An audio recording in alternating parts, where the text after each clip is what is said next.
Então, em relação à criação de animais, em especial as ovelhas e os cordeiros, eles eram fonte de alimento, porque forneciam a carne, o leite, mas também, através da lã, eram produzidos os tecidos. Isso está diretamente associado à atividade artesanal, ó, e, claro, à atividade comercial, já que os tecidos eram comercializados.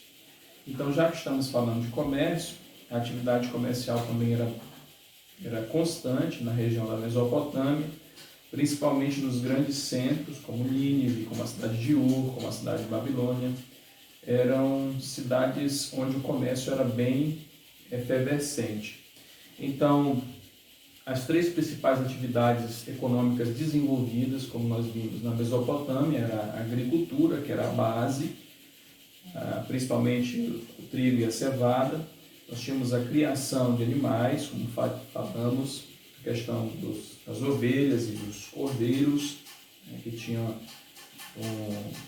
era um produto que era um tipo de atividade que desenvolvia vários produtos. O artesanato, muito presente, e a atividade comercial.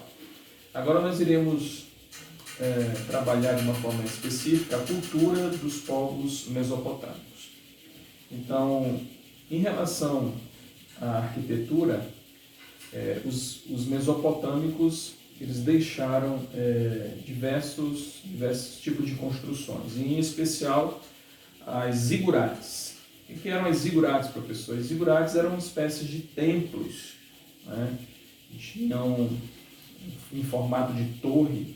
Inclusive, alguns acreditam que a própria Torre de Babel, mencionada lá no livro de Gênesis, né, na Bíblia cristã, é uma referência, então, a um tipo de zigurate, que foi produzido especialmente aí pelos babilônicos. Okay?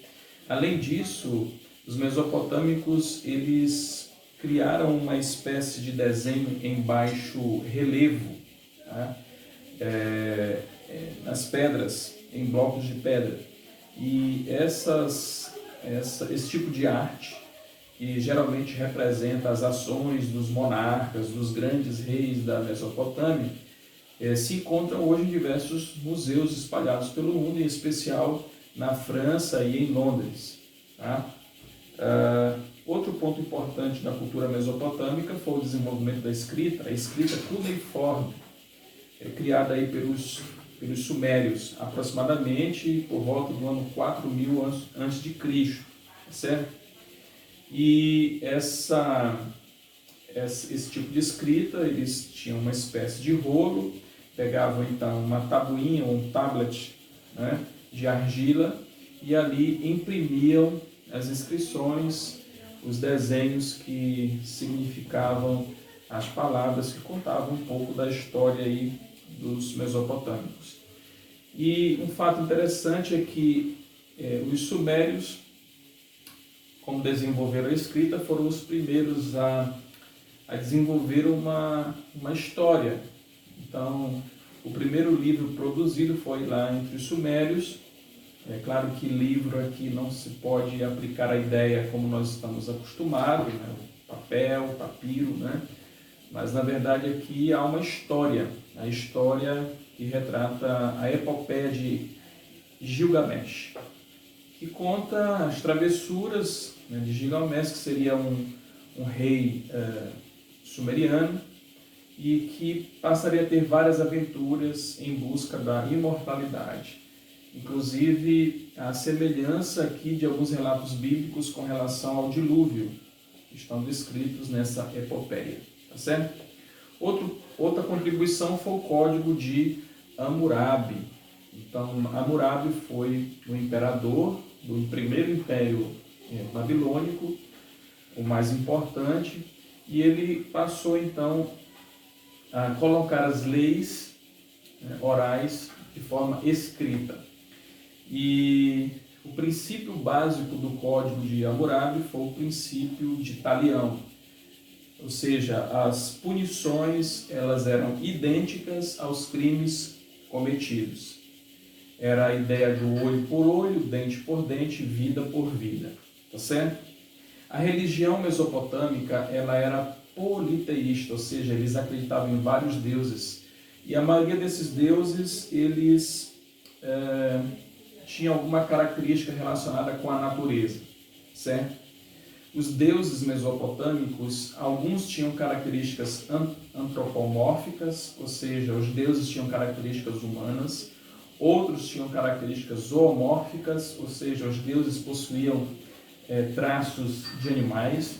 E também haviam deuses que eram antropomórficos, ou seja, possuíam tanto características humanas como características de animais. Alguns deuses desse território mesopotâmico são a deusa Star, que era a deusa da guerra e do amor, e também o deus Marduk, que era o principal deus babilônico. Okay?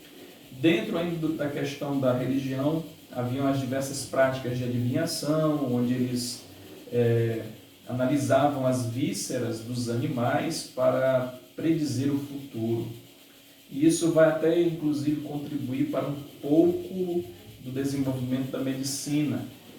Em virtude do contato com os órgãos dos animais, eles passam a tentar entender o funcionamento também do corpo humano. Ok? Por fim, são os mesopotâmios que irão contribuir para a matemática. Por exemplo, eles vão criar a ideia do círculo com 360 graus. Eles vão também desenvolver a ideia de horas, de minutos, de segundos. A questão da astronomia também vai ser de suma importância. Eles vão construir um calendário que passa a ideia de 360 dias. E aí você percebe quantos elementos foram aqui mencionados em relação à cultura mesopotâmica. Ok? No nosso próximo encontro, nós iremos trabalhar de uma forma específica os principais elementos de cada um dos povos que formaram o que nós chamamos de Mesopotâmia. Não esqueça de realizar a atividade do livro, da página 48 e também da página 51. Ao realizar essa atividade, você bata uma foto e envia esse arquivo para a plataforma, para nós verificarmos que você está realizando as atividades. Ok? Forte abraço e até o próximo encontro.